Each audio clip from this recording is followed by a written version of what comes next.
Alright, hello guys. Is the stream running? I guess it is.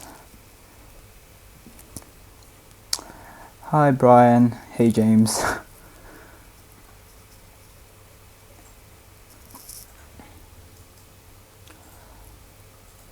We'll wait for another maybe 5 minutes for more people to come in.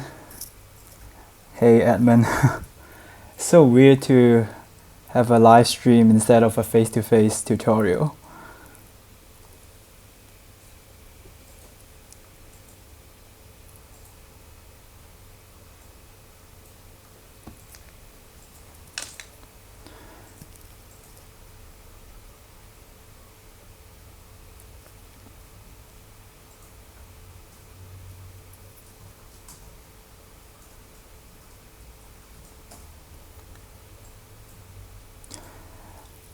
We'll wait for a few minutes before we actually start our tutorial, and before that I'll talk about some club updates regarding our competitions and what we are going to do in the future.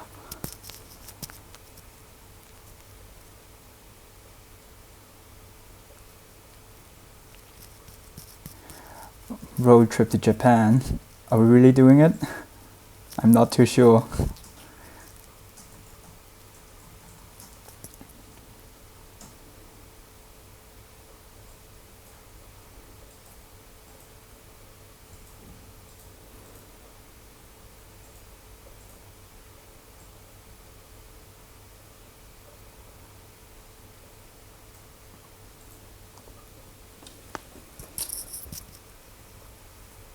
Alright, we have 10 people in our live stream now, so I guess we can start with our club news first. So we have posted in the discussion group regarding what online activities you guys want for photo club during this quarantine period. Here's the QR code to the Google form, and in the form you can pick some events including online competitions and also some online workshop or Q&A sections we are able to offer during this online tutorial stuff. And just express your interest by filling up the Google form by using this QR code. And moving on, we have a WeChat account currently available. So use this QR code to join our chat group. If maybe if you're a Chinese student, it's better to use for you guys to use WeChat instead of Facebook. We understand that. And finally, we are still having our UNSW photo feature. Each week we post the best photo with our hashtag UNSW photo to our Instagram page. So this week we have Maddie image taken in the park. I guess it's a sunset time. It really shows some great golden tones in it. So that's pretty much for club news, and we will wait for another minute to start our actual tutorial.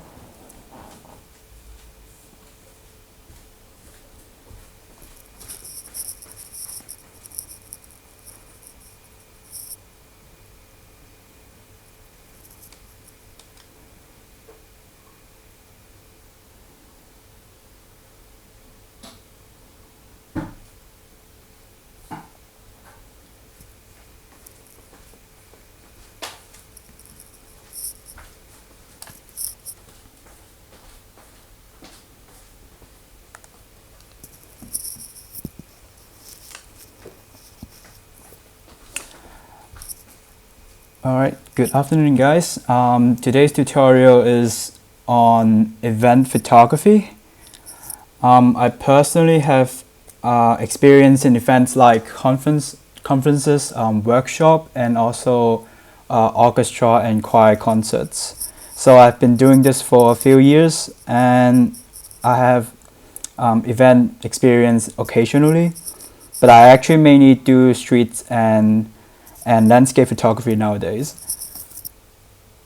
So today's content, we are covering contents like preparations, pre-event shots, how to set your cameras, how to composite your shots, how to take speaker headshots, close-up shots, and more importantly, how to predict your shots and how to get some candid moments. And also how to shoot some post-shot, and more importantly, how to use flash if you have one, external flash. And at the end, I will talk about some editing and delivery tips, and also explain to you guys what are the different types of events. So for preparations, we have 3 steps. The first one is research. Location scout is the second one, and the last one is your choice of gear.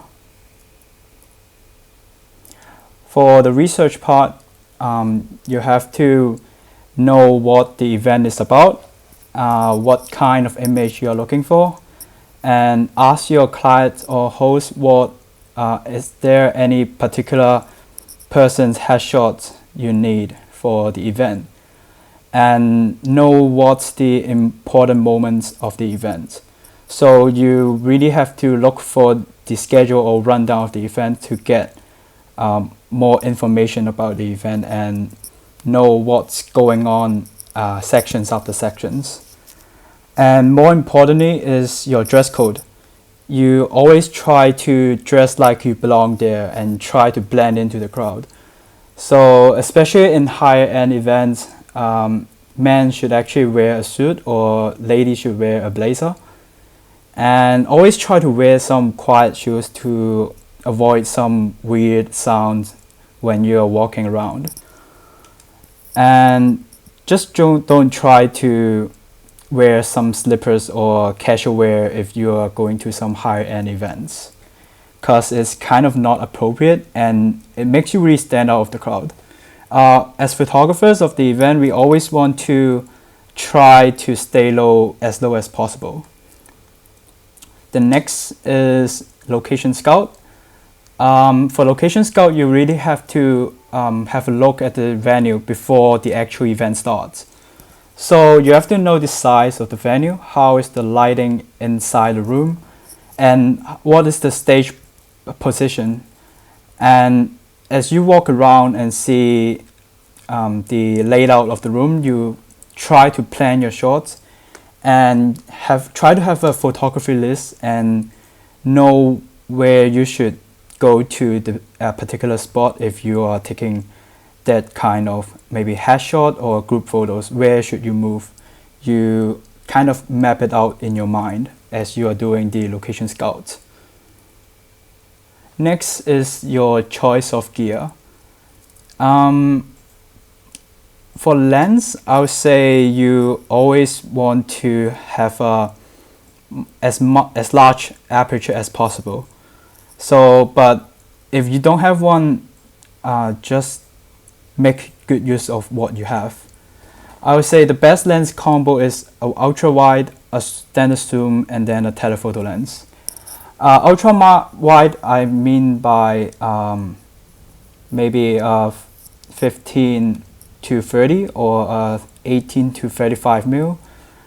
It's basically just any lens that's wider than 20 mil. And for standard zoom, it's basically your kit lens. It can be 24 to 70 or 24 to 105 for Canon. And if you're using APS-C cameras, is always your 16 to 50 mil. And for telephoto lens, it's better for you to have one if you are shooting for headshots and getting some really close-up shots. It can be your 70 to 200 lens, 200 mil, or if you don't have one, just get a 55 to 200 or 70 to 300 mil. And as I said, if you don't have the lens I mentioned before, just do what you can do best with your available lens and overcome your limitations. And moving on, I would say if you have some prime lens, it's better to carry it with you as well. I'll talk about it later about what's the difference between prime lens and zoom lens. But always try to carry 1 to 2 prime lens as it's quite compact to carry around. And make sure you have extra batteries as well. Event photography is always a long hours or even a whole day event. So it lasts for at least 2 to 3 hours. So make sure you have extra juice for your camera. And if not, you don't have enough battery, just bring your charger. In case all the battery runs out, you can immediately charge it right in the venue. And also get some high-speed memory cards. You always want to try to use burst mode, and it really depends on the writing speed of your memory card in order to get all the image stored into the memory cards in time. And if not, your camera will suffer from kind of lagging behind, and you can't do anything about it because the camera is always trying to write the image into the card. If you are kind of overloading it, it will slow you down. So, and next is make sure you have extra memory cards. In event photography, you'll always overshoot and you will always taking photos just without thinking before pressing the shutter. So having extra memory cards is really important. Again, if you don't have extra memory cards, just bring your computer and your flash drive. So you can, once your memory card is full, you can directly transfer it to your computer or flash drive right after it. And if you happen to have one kind of lens bag to carry around your lens with you, it's quite handy. You don't have to go back to your storeroom or AV room to change your lens. You can just carry your wide angle or telephoto lens with you at your wrist. Next, I'm going to talk about the difference between prime lens and zoom lens. The pros for prime lens is basically their high image quality and the large aperture. For prime lens, you always have 1.4 aperture or 1.8 aperture, which is 3 to 4 stops brighter than the normal maybe 2.8 or 4 aperture, f4 aperture. So it made it perfect for low light conditions, and the prime lens is really compact, and gives you an opportunity to have some creative shots. But the downside of using prime lens, I would say, is the fixed focal length. You can't really, it's sometimes hard to use, especially for beginners, and it kind of limit your way of shooting because of the limited framing options.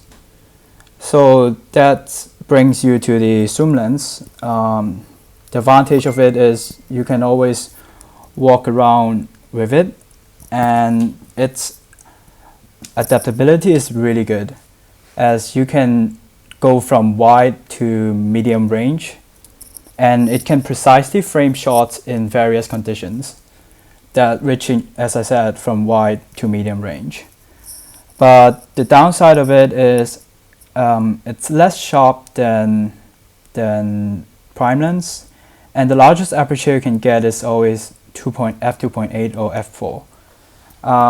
What I mean by zoom lens here is actually can be your 24 to 70 mil, or sometimes your kit lens don't have a fixed aperture that your largest aperture you can get is just 5.6. So if you want to get some shadow depth of field effect or some bokeh, you really can't do it with your zoom lens. Alright, so moving on next, I'll talk about some ultra wide angle lens. Ultra wide angle is really good for event photography. It basically just shows the scale of your event, how many people are there and how big the room is.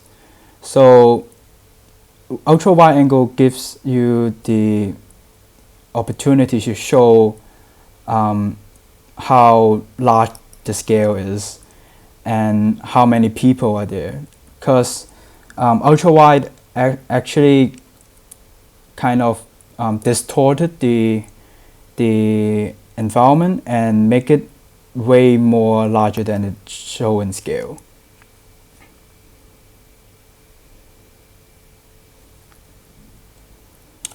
And next, ultra wide angle is also your lifesaver if you happen to shoot a large group of photos, and in some conditions where your space is really limited or constrained, you can't really move all the way back to get everyone inside the frame. So ultra wide angle comes in really handy and just able to get everyone inside the shots, which you can't do it with standard zoom lens, which only have 24 or 28 millimeter. So ultra wide really gives you the flexibility to shoot when you're getting some large scale group photos. Moving on next, I will talk about what you should do in the actual event. The first one is your pre-event shots. For pre-event shots, you have to arrive early for, I would say, at least 30 minutes. But it really depends on the style of the event. So maybe if it is a conference photography, I would say you should arrive way earlier, because you can get the chance to take some preparation work before the participants arrive.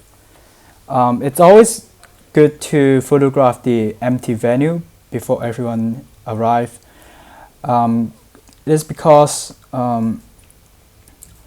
your host or your clients will always want some photos of their venue, and as the preparation work finish and the participants haven't arrived yet, get some detailed shots of the setting. This can be the table setting or some banner shots.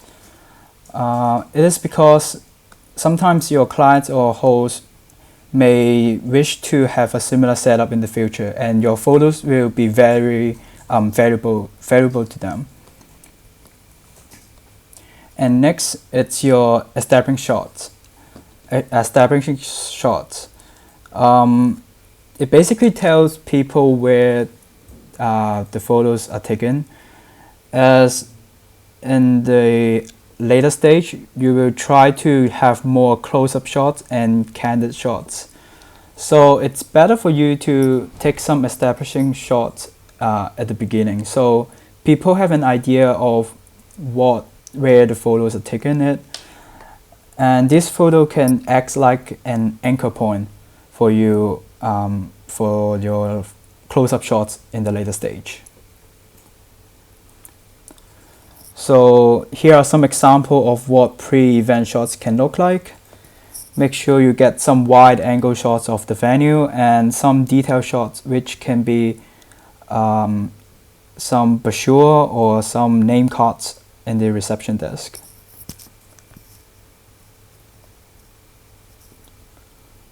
Next, I'm going to talk about some camera settings.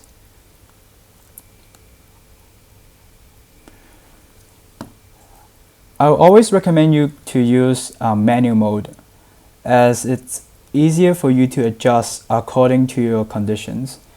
For event photography, sometimes it's really challenging, as it's always got some low light conditions. So manual mode allows you to adjust the shutter speed and also your aperture very easily. And make sure you set your camera to autofocus continuous mode, which allows you to have continuous focus along when you're pointing at different subjects. In event photography, sometimes the pace is really fast. So if you're using single focusing mode, you may actually miss some focus point. But I would say in most cases, single AF is actually works fine. And it really depends on the pace of the event. If you're just shooting workshops or conferences, AF single is absolutely fine. But if you are shooting maybe some parade or festival or live concerts, I would say AF continuous is better. And next, you will always want to shoot in continuous shooting mode, which we call burst mode. It is better to shoot burst, as sometimes, especially for candid shots, you will try to press the shutter before the moment happens. So afterwards, you are able to pick the perfect photo. And what I mean by pressing the shutter before the moment appear, it's kind of some predictions, which I will cover it at the later stage of the tutorial. And the next part is you will always try to raise the ISO. It is because in most cases we'll try to shoot at a higher shutter speed for maybe at least 125 per second, because you will always try to minimize the chances of getting motion blur. In event photography, we always try to get everyone sharp in the image. So despite having higher ISO level will create more noise, but the priority always comes first for sharper images. So how to tackle it when you have a higher noise level, I will cover it later. You can always do it in the editing part to try to smoothen out the noise level. And next, you always try to set to silent mode or quiet mode to avoid any disturbance to the event, because your shutter sound, it's kind of annoying for participants. And as always, shoot in RAW so you can edit it afterwards.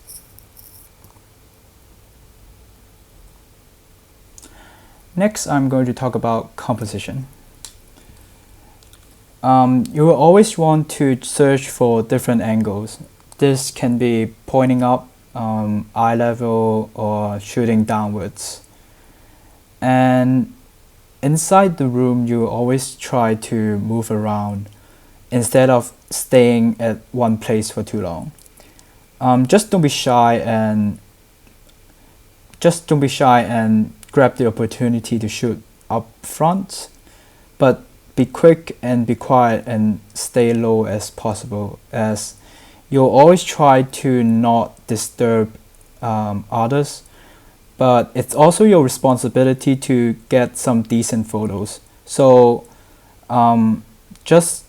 it's your job to get up front and shoot some maybe speaker headshots, but after you finish your shot, you just move back to somewhere you won't disturb the audience.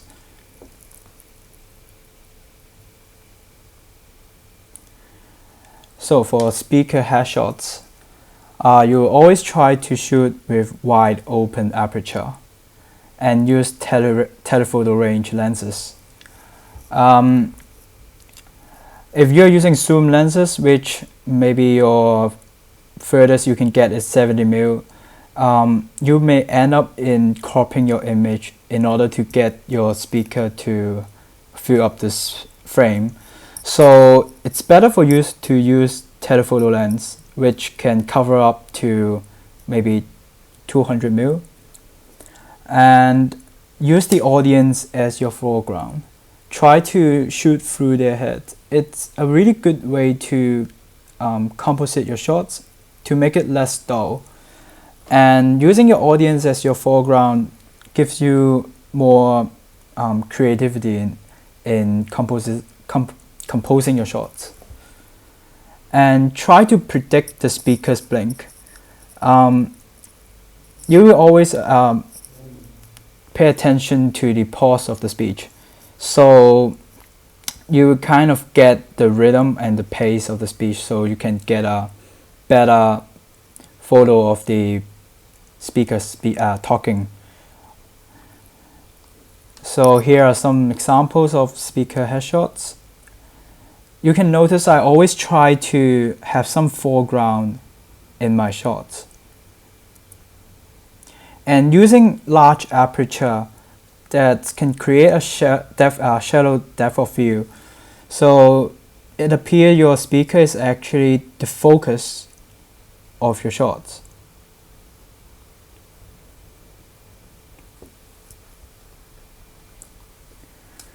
Alright, moving on next is our close-up shots. Close-up shots basically capture people expression or reactions. You always have a target subject inside the shots. So maybe here is someone asking a question, and here is someone networking and just chatting with each other.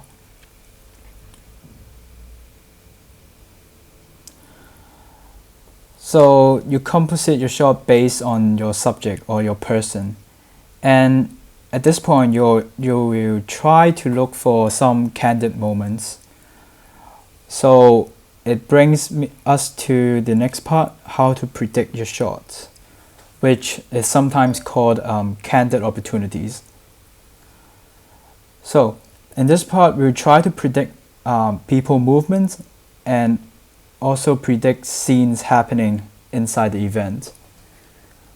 Candid moments are basically shots your clients will cherish the most, because your shots can bring so much context and basically telling a story from what you get from your shots. It defines the feeling, the moment, and try to reminding the participants or the person the moment or the event. You try to shoot with large aperture setting again and try to blur out the background. And moving on, next is our candid interaction, which is we focus on how people interact with each other during an event. So here we will shoot slightly wide scenes, so to cover up more people, but at the same time we have our focus in particular subjects. So we won't want to have a wide open aperture to keep everyone sharp in the image. I would say you have a aperture of 5.6, maybe just don't go way too wide open. And at the same time, you also want to maintain a higher shutter speed to avoid any motion blur, because as you know, all these things are happening in motion. People handshake, people hugging, all these are actually motion shots. So if your shutter speed appears to be a bit slower, you will not able to get a sharp image. So how do we shoot this kind of candid moments or candid shots? Here, situation awareness is really important. I'm not talking about some insane gaming instinct, but just try to use your second eye to see what's happening around you. It's better if you're using live view mode especially for mirrorless cameras, as your eye don't have to focus inside the viewfinder, and you have a better instinct of what's happening around you. So at this point, be observant and try to read the situation. You will always feel an energy inside the room. I know it seems fake, but just try to follow the energy.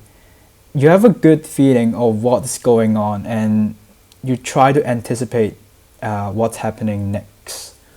For example, if the speaker is about to finish his speech, people will applaud, and you always try to capture the audience clapping. And maybe if someone is meeting someone at first time, they will always have a hug or a handshake. So you try to anticipate these moments and try to capture it. So it kind of bring more context to your event.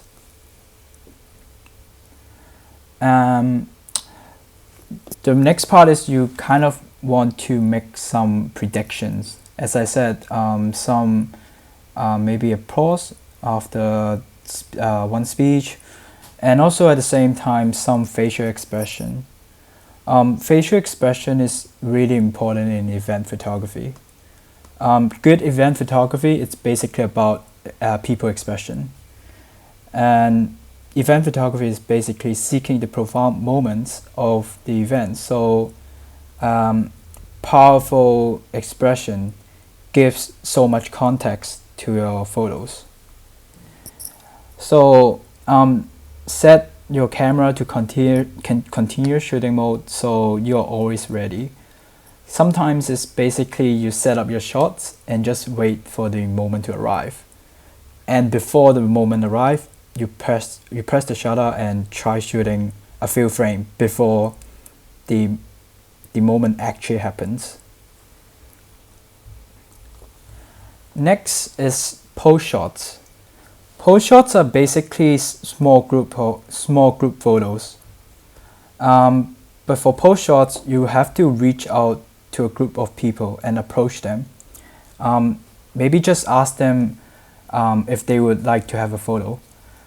Just make sure you don't interrupt them if they happen to have a chat, and just approach them in a correct timing. And make sure you have this in mind. Apart from the main speaker and participants, photos of organizers and helpers are also really essential in event photography, because the main characters are not only the participants and the main speakers, but also the helpers and also the organizers. So taking pictures of them actually gives some credits for their work.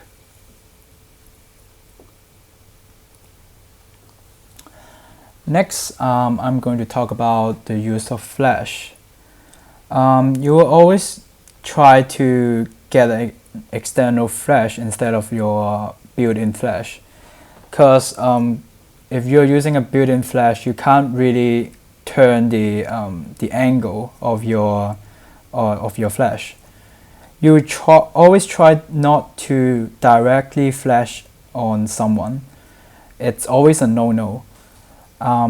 If you're in indoor, use your external flash where you can bounce off a white ceiling or white wall.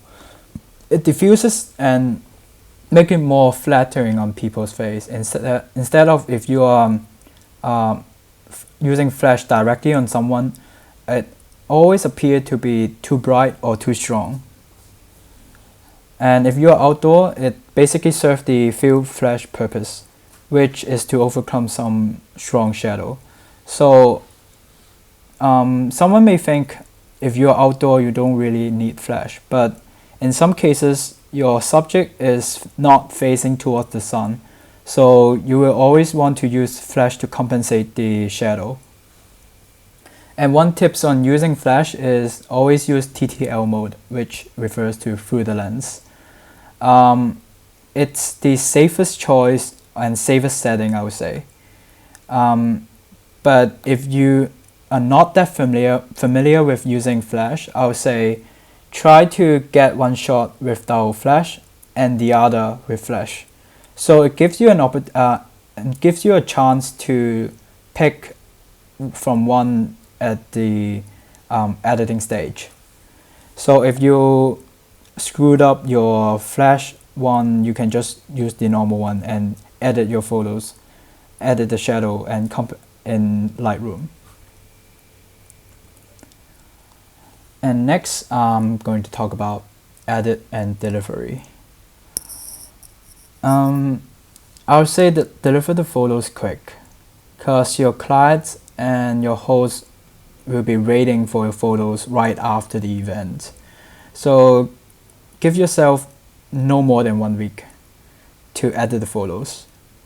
And the editing doesn't have to be artistic. In event photography, we always want to keep everything simple and sharp.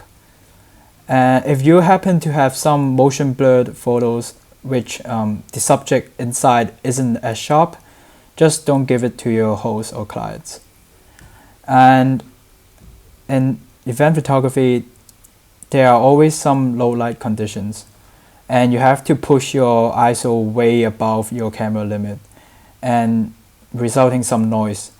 So in this case, we use the noise reduction tool inside Lightroom and try to smoothen out the noise. And as you can see here, we'll try to just adjust the luminance curve, luminance level.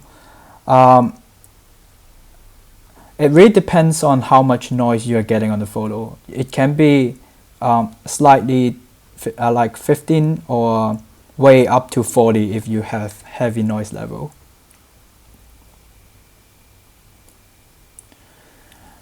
Other general tips.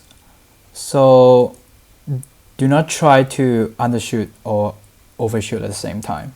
It sounds confusing, but it really depends on how much is happening in the event and what's the pace of the event.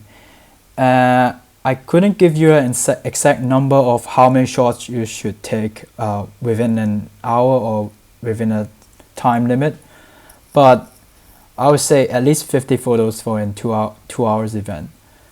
But sometimes within that 2 hours time, a lot can happen.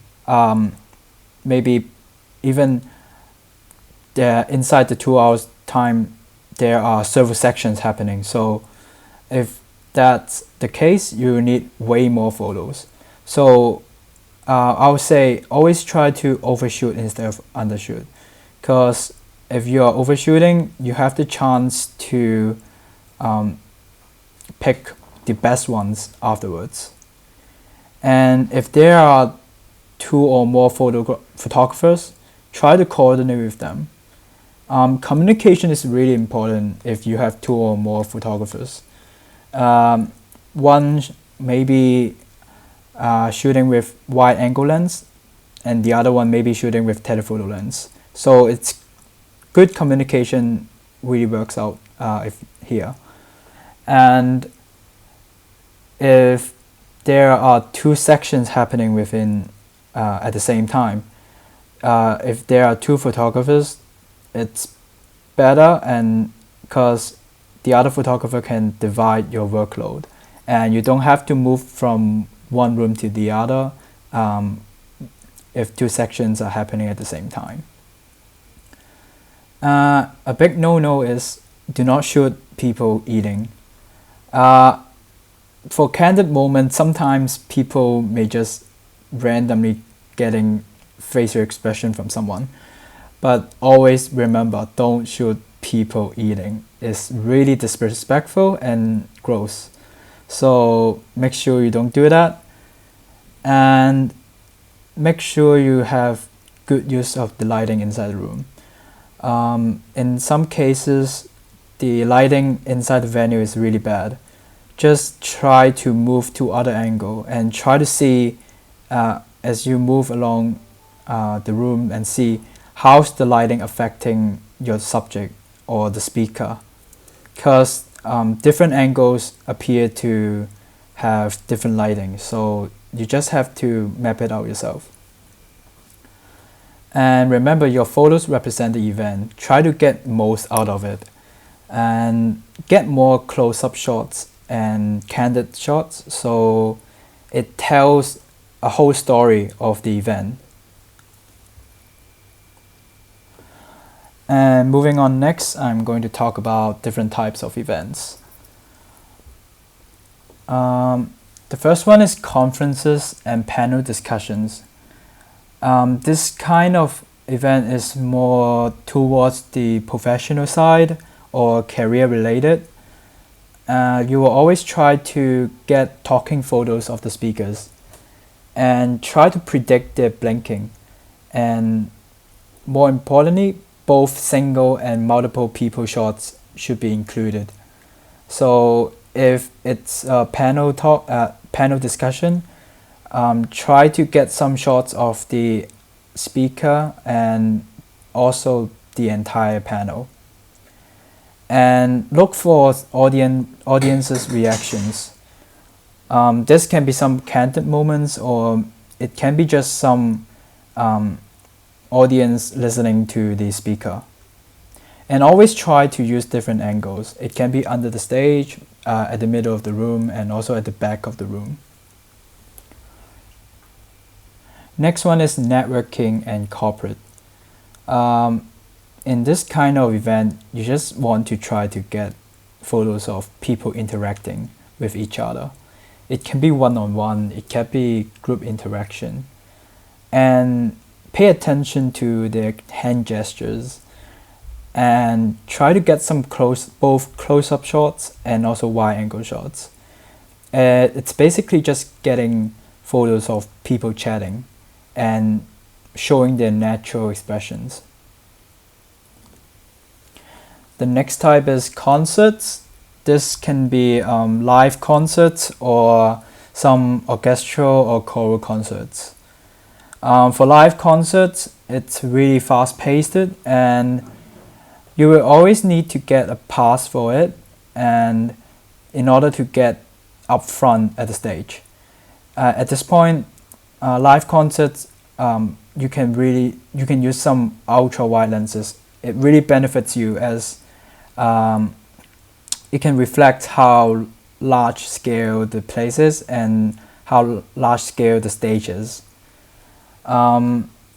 Concerts always have some challenging lighting, so again, try to push your ISO way a bit higher and try to move along the stage to see how's the lighting affecting your subject.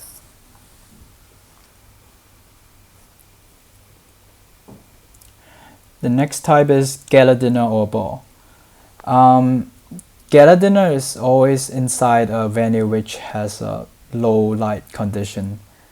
Again, just push your ISO higher, but as you always need to get some sharper image. And in event photography, I'll always say it's safer for you to push the ISO level higher than usual.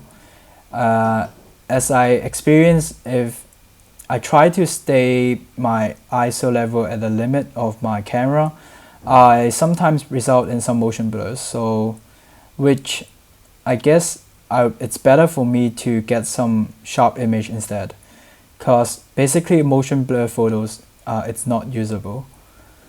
And for gala dinner, I would say get more pre-event shots, including the table settings.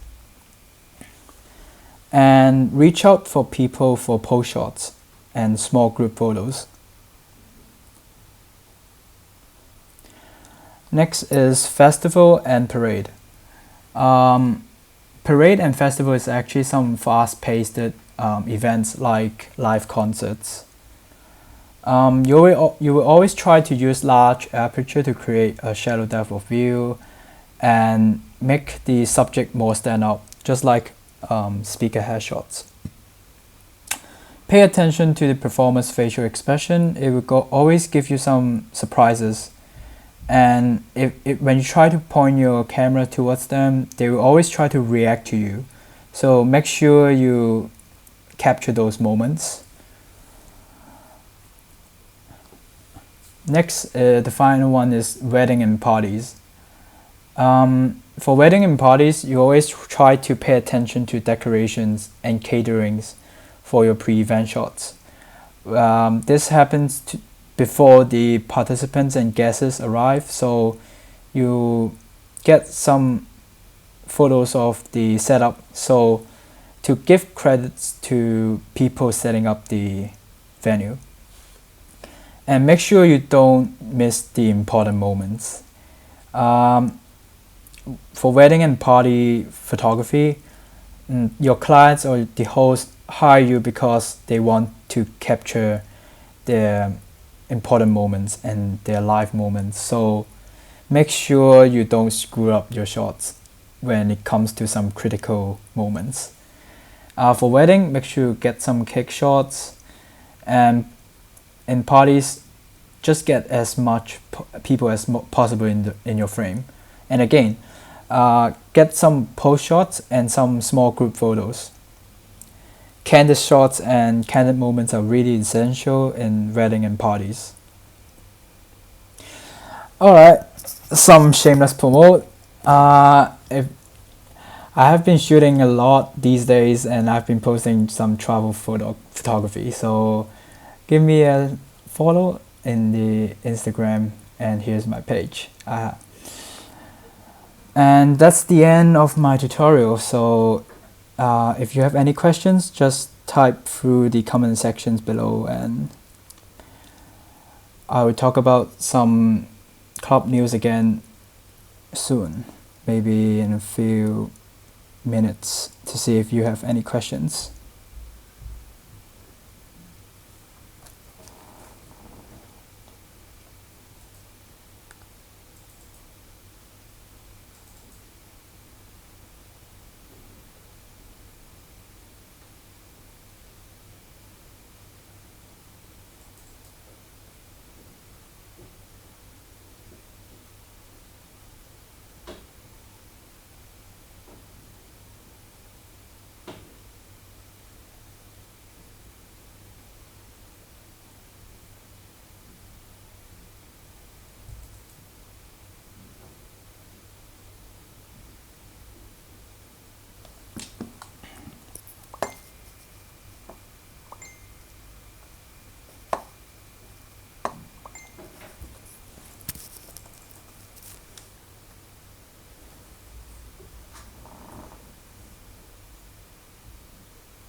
So someone asked a question relating to silent mode. The question is, my camera doesn't have, my camera silent mode is only available as a scene. Would it be better to trade the silent mode off for flexibility, or to go with the silent mode? If that happens to be a silent mode as a scene, I would say just go for your normal setting. Silent mode is actually a optional stuff. If your camera don't have a silent mode, just don't bother with it. Just shoot with your normal setting.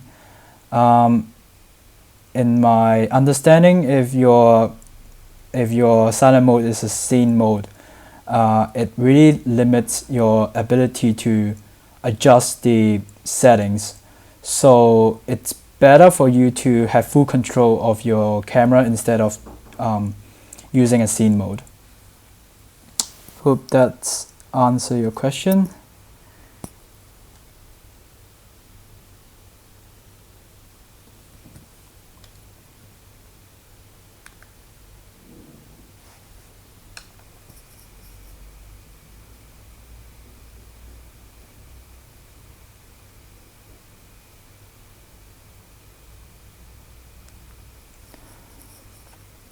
So we have another question. Um, Someone asked, if you don't have a wide angle lens, could you try to stitch your shots together in a panorama type of photo and the editing process? I would say you can try to do that, but it's not that essential. You can try to get one or two that kind of photos, but just make what you can take from what equipment you have. If you don't have an ultra wide lens, that's actually an option by stitching your shots together. But by doing that, I guess you need a tripod to situate your camera good and try to have every shot consistently. So in event photography, you maybe don't have the time to do that. So as I just said, in event photography, everything happens so fast and it's really dynamic. So sometimes you will always try to shoot in the simplest way, and by what I mean is that it's the fastest and the simplest way. And don't try to make everything fancy. Just keep it simple. Yep, hopes that answer your question.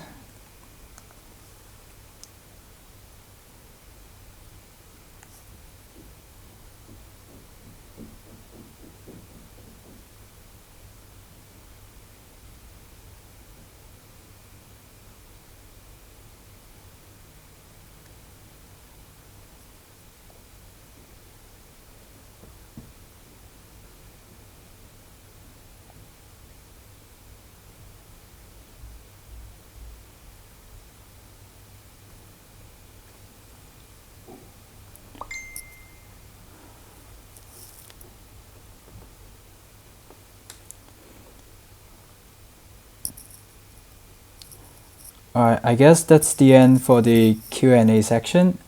I will talk about the Photocup news again, as someone didn't come in time at the beginning. So this is actually the last tutorial we have this term, and we are always trying to make the best of it in this quarantine period. We are trying to move our stuff online. We are trying to keep our club operating and putting everything online. So here's a survey or questionnaire regarding of what events you guys are looking for. It can be, we have the options to make a online Q&A section and online workshops and also some live demos. So this QR code brings you to a questionnaire where you can express your interest of what kind of stuff you want the club to do online. Previously, we had a editing competition which did really good. We got some really decent submissions, and the next one is our photo club has we actually have a WeChat account. It's good for some Chinese student if they are not familiar with Facebook or they have some restriction of using Facebook. They have an option to use our WeChat account. It's just like a similar discussion group in Facebook. And last thing is our UNSW photo feature. Each week we have Insta feature of the best work we receive from UNSW photo. So just submit your work by putting the hashtag UNSW photos, and it's happening each week. We select the best photo of the week. So this week it's a sunrise shot taken by Maddie. If Maddie is here, yep, just tag us with UNSW photo. And that's pretty much it. Hope you guys are coping with quarantine well, and we will see you guys in the next term.